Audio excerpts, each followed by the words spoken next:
대유위니아가 남양유업에 관심이 있는 거는 그냥 남양유업 그 자체가 스탠드얼론으로 굉장히 저렴한 사업체다라고 판단해서 일 가능성이 높죠. 네, 그래서 맞습니다.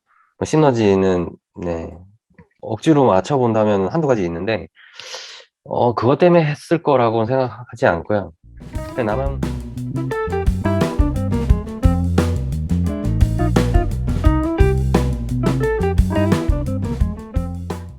네, 저는 대유 위니아가 남항유업을 인수하는 사안에 대한 타당성 분석을 좀 진행을 했고요.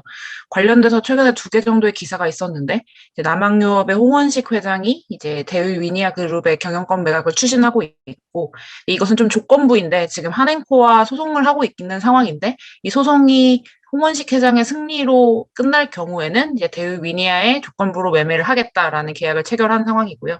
그리고 이러한 관계의 연장선으로 최근에 이제 대우위니아의 자문단이 남양유업에 가서 좀 경영 정상화에 협력을 하고 있다라는 기사들이 좀 난 상황이 있었습니다. 그래서 저는 일단 딱 이 제목까지만 보고 굉장히 상이한 두 기업이 이제 매각을 추진하고 있는 상황에서 어떠한 이유에서 이러한 인수가 일어날지에 대해서 좀 먼저 생각을 해봤는데요.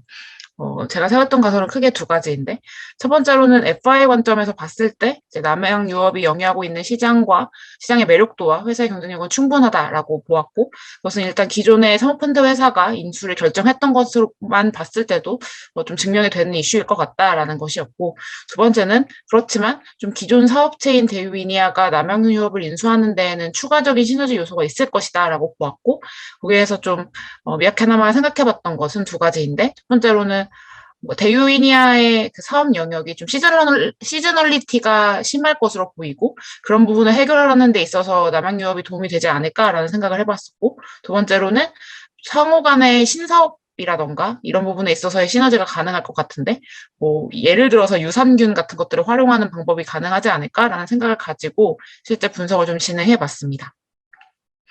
그래서 아래로 내려봐 주시면 일단 간단하게 구조화한 내용들을 말씀드린다면 좀 FI적인 관점에서 증명을 해보기 위해서 시장 매력도와 스탠더론 밸류를 보고 또 이러한 부분에 있어서의 대유이니아가 가지고 있는 역량을 살펴보는 것을 진행할 것이고요. SI적인 관점에서 봤을 때는 상호 간의 전략적인 시너지나 매출액과 비용의 시너지 등을 살펴보려고 합니다. 그리고 다음으로는 리스크 요소들을 좀 살펴보려고 하고 있습니다. 네, 내려주시면 됩니다.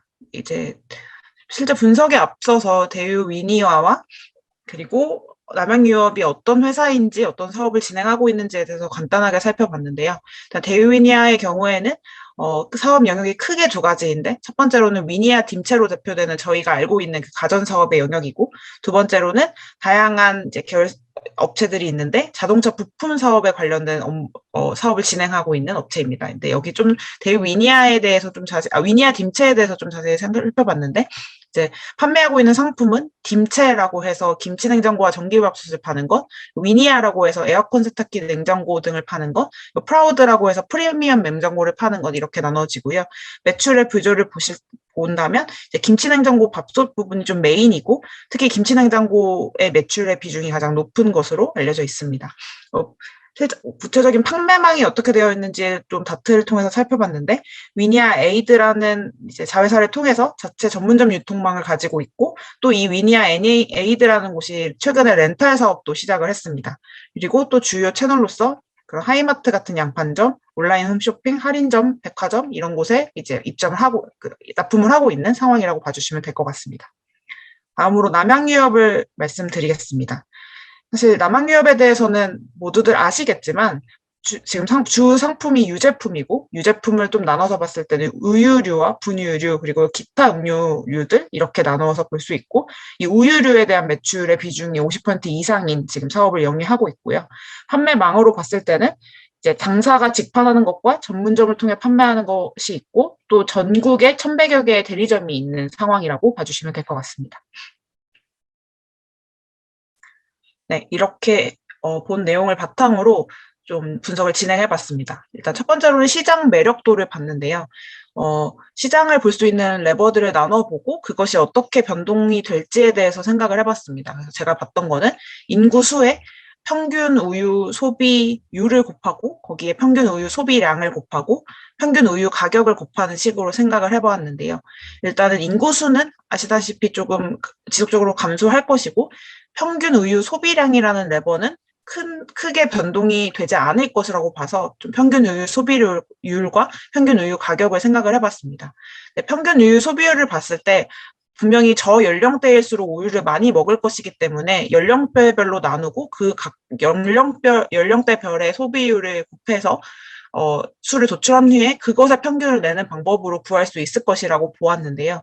그렇게 봤을 때 이제 연령을 봤을 때 좀 소비율이 높을 것으로 보이는 20대 이하의 인구는 좀 지속적으로 감소를 하고 있고 또한 소비율이라는 것을 봤을 때는 우유의 대체제, 뭐 예를 들어서 아몬드유라던가 뭐 그런 뭐 두유라던가 이런 부분에 대한 수요가 증가하고 있기 때문에 이 우유 평균 소비율은 감소할 것으로 봤습니다.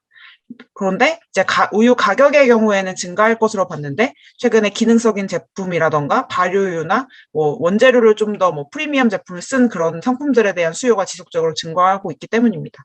그래서 시장의 경우에는 전체적으로 봤을 때는 우유 가격은 증가하고 있기는 하겠지만 시장 성장의 수준이 높지 않은 것으로 보이고 실제로 17, 18, 19년의 판매 규모의 변동 추이를 봤을 때도 거의 현상 유지 수준이라고 보이고 있습니다. 내려주시면 됩니다. 네. 다음으로는 경쟁 현황을 좀 살펴봤는데요. 현재 남양유업의 경우에는 이게 20년 표여서 조금 다른데 현재는 지금 3위 정도의 점유율을 유지하고 있는 것으로 알고 있습니다. 근데 다만 남양유업의 이미지 하락으로 인해서 점유율 수준은 낮아졌지만 빅3 수준의 점유율을 유지하고 있는 상황입니다. 근데 다만 향후의 추이를 봤을 때 이제 2026년에 FTA가 종료가 되기 때문에 수입 유제품들이 많이 시장 내에 도입이 될 것이고 그것이 가격 경쟁력이 높기 때문에 이러한 점유율 수준을 지속적으로 유지할 수 있는지에 대해서는 그러니까 점유율의 하락은 가능할 것이다라고 볼 수 있을 것입니다. 다음으로는 스탠드 언론 밸류 부분을 말씀드리겠습니다.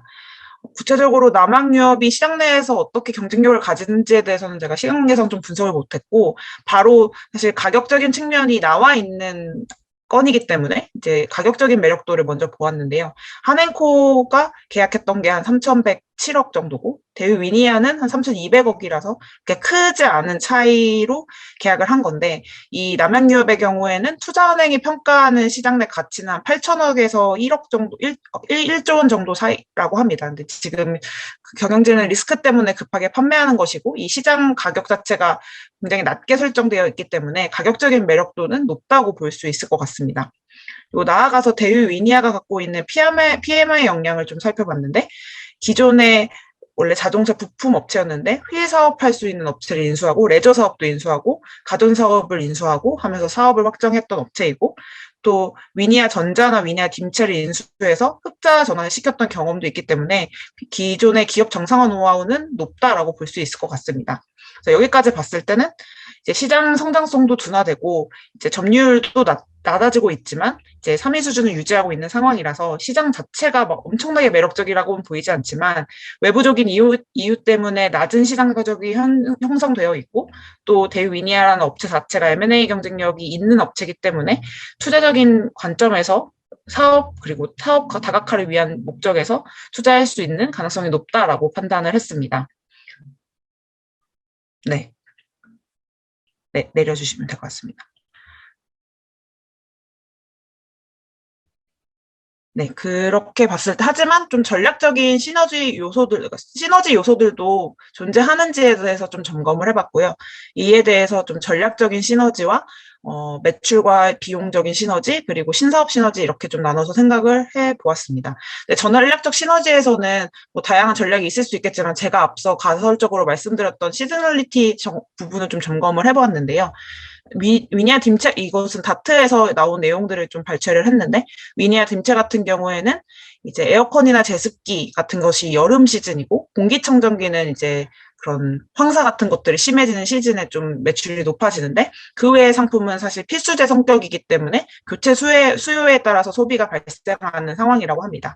또 유제품에 대해서도 살펴봤는데, 음료 같은 경우에는 이제 하절기에 매출이 증가하는, 그러한 상황을 본다고 합니다. 그래서 이렇게 봤을 때 사실 제가 좀 가설적으로 생각했던 시저널리티의 이슈의 경우에는 위니아 김치도 있지만 메인 상품인 김치 냉장고가 시저널리티가 크지 않고 또 음료 산업의 시저널리티 자체가 위니아 김치의 그런 순환과 유사하게 흘러가기 때문에 그런 그 시저널리티를 극복을 위한 그런 시너지 효과는 크지 않을 것 같습니다. 다만 추가적으로 생각해봤을 때 위니아 김치의 상품은 내구재이고 음료는 비내구재이기 때문에 제품의 구매 주기 자체가 이제 비내구재 상품이 훨씬 더 짧기 때문에 그 부분에 있어서의 메리트 측면이 있을 것이라고 생각을 해보았습니다. 다음으로는 이제 매출과 비용 시너지를 생각해봤고 이것은 기존 사업과 신사업을 나눠서 생각을 해보았는데요. 일단 비용적인 시너지는 거의 없을 것이라고 보았습니다. 왜냐하면 원재료도 너무 다르고 생산 설비 등도 워낙 다르기 때문에 이 부분에서 오는 비용 시너지가 크지 않고 뭐 인력적인 부분의 효율 정도만 만들 수 있지 않을까 생각을 했습니다. 매출 시너지의 경우에는 이제 상품과 고객, 유통으로 나눠 생각을 해봤는데 상품 같은 경우가 워낙 상이하기 때문에 뭐 전후방 산업이 연결된다거나 이런 부분들은 불가할 것이라고 봤는데 다만 고객 측면에서 보면 주요 고객층이 동일하기 때문에 예를 들어 3인 이상 가구에 뭐 자녀가 있는 여성 고객 이런 부분들이 동일할 것이기 때문에 기존의 고객 정보를 활용해서 상호 간의 마케팅을 가능할 것이라고 보았습니다. 그리고 앞서 말씀드렸다시피 이제 유제품의 경우에는 이제 구매 빈도가 짧기 때문에 그 위니아 고객들이 이 자주 방문하게 만드는 그러한 요인으로서 사용할 수 있을 것이라고 보았습니다. 다음으로 유통인데요. 유통 경우에는 소소한 정도의 이제 시너지가 발생할 수 있을 것이라고 봤습니다. 앞서 정보를 드렸던 것처럼 유통 체계가 완전히 동일한 상황은 아니지만 온라인이나 홈쇼핑, 할인점, 백화점 같은 경우에는 공통적으로 지금 입점이 되어 있는 상황이기 때문에 이런 유통망 공유의 효과가 있을 것이라고는 보입니다. 다만 카테고리가 워낙 상이하기 때문에 그 효과성이 높지는 않을 것 같다라는 것이 제 판단이었습니다.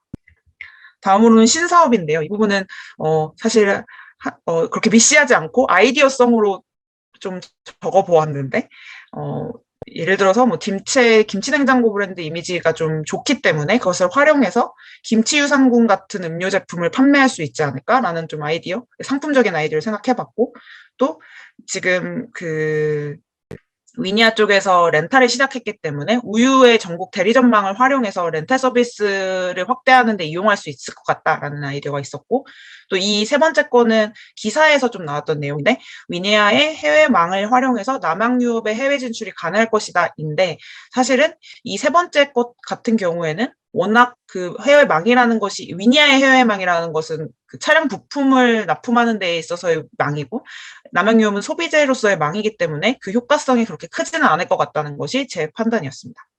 그리고 마지막으로 리스크 요인들을 말씀드리겠습니다. 그래서 일단 첫 번째로는 브랜드 이미지 이슈가 있는데요. 지금 남양유업이 이미지가 아주 좋지 않은 상황이고 또 위니아 쪽에서도 과거에 대리점에 갑질 논란이 있었던 경우가 있기 때문에 그 브랜드 이미지에 대한 리스크가 아주 클 것으로 보이고요. 또 인수 과정에서 나오는 상이한 기업 문화의 통합이나 뭐 인력 이탈 같은 이슈들이 발생할 수 있습니다.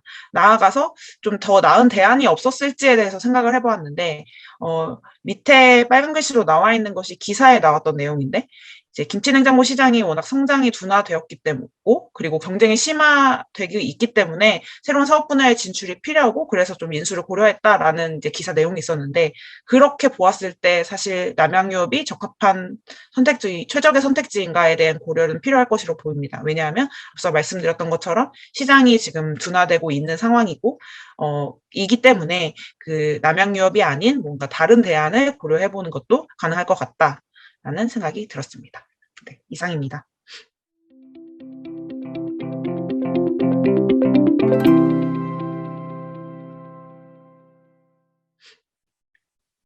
네, 수고하셨습니다. 짧게 생각해보면 그냥 대유 위니아가 남양유업에 관심이 있는 거는 그냥 남양유업 그 자체가 스탠드얼론으로 굉장히 저렴한 사업체다라고 판단해서 일 가능성이 높죠. 네, 그래서 맞습니다. 시너지는 네, 억지로 맞춰본다면 한두 가지 있는데 그것 때문에 했을 거라고는 생각하지 않고요. 그냥 남양유업 자체가 지금 굉장히 저렴한 가격에 그리고 악재들이 많이 겹쳐서 네, 맞습니다. 인수하면 좋겠다라고 생각하는 거죠. 한앤코가 인수했을 때 시너지가 있어서 인수했을까요?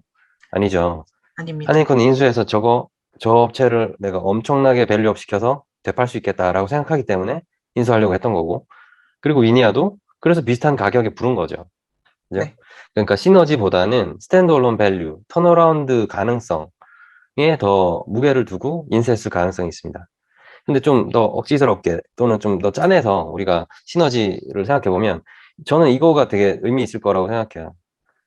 그러니까 1000개가 넘는 대리점, 또 그 후단에 있는 여러 그 낙농업에서 넘어오는 우유들, 생우유들에 대한 콜드체인망, 그죠? 그 다음에 우유로 만든 다음에 이제 소매로 팔려 나갈 때 필요한 콜드체인망들이 사실 위니아가 타겟으로 하고 있지 않은 시장이지만 동일한 기술, 동일한 콜드체인 기술로 어떻게 보면 진출하거나 제품을 좀 팔 수 있는 또는 가전 렌탈을 할 수 있는 그런 시장이지 않나라고 생각을 해요.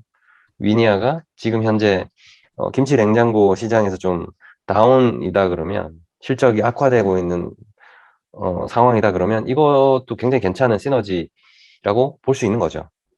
그리고 더욱 이제 장점인 거는 기술적으로 뭐 특별히 더 개발할 게 없는 구성만 좀 바꾸거나 하면은 사실 거의 그대로 우유 대리점 내에 콜드체인, 그 다음에 트럭의 콜드체인, 그다음에 그 공장 내 또는 낙농업에서 이게 넘어오는 그 원유에 대한 콜드체인까지 아마 좀 어느 정도는 커버할 수 있지 않나라고 볼 수 있죠. 그래서 그런 정도의 시너지가 좀 현실적으로 보이고요. 나머지는 좀 약간 억지스러운 부분이 있습니다. 실제로 현실성도 좀 낮고요. 결국 싼 업체를 인수해서 이 정도 시너지면 괜찮고, 그래서 턴어라운드 시켜서 나중에 다른 기회들을 보겠다라는 판단이지 않을까라고 생각을 합니다. 네, 근데 왜 그 지금 오너가는 왜 이렇게 낮은 가격에 매각을 하려고 하는 걸까요? 그러니까 뭐 정치적으로 또는 그 대중적으로 여러 가지 악재에 노출돼서 그런 건지, 아니면은 흔히 우리 사모펀드들이 인수할 때 그런 이유들이 많이 있거든요. 그러니까 이 후계가 없기 때문에 네. 이 남양유업의 경영자로서 오너가에서 적절한 인선이 없기 때문에 그냥 매각하고 현금을 챙겨두자 뭐 이렇게 생각할 수도 있는 거죠. 편안한 노후와 이제 가족들의 이제 뭐 경제적인 이유 뭐 이런 것들이겠죠. 사실 그런 것들이 굉장히 많이 있거든요. 그런 사례가. 네. 또 그래서 알짜 그렇게 사업부인 이해할 수도 있는 거예요. 알짜 사업부인 백미당을 또 떼서 팔고 있는 거라서 그 부분도 반영된 음, 측면이 있습니다. 그럼 백미당은 이 대유 위니아에 팔지 않고 다르게 또 매각하겠다라는 거네요. 사실 하는코랑 갈등이 시작된 게 또 그 부분이었고 대유랑은 어떻게 계약을 했는지는 나와 있지는 않은데 아마 그럴 것으로 보인다는 게 기사의 주 내용이었습니다. 음, 베이스아프가 백미당일 가능성이 있네요. 네, 네, 아무튼 맞습니다. 알겠습니다. 뭐 그 정도로 정리하면 되겠네요. 이거는 그죠? 네.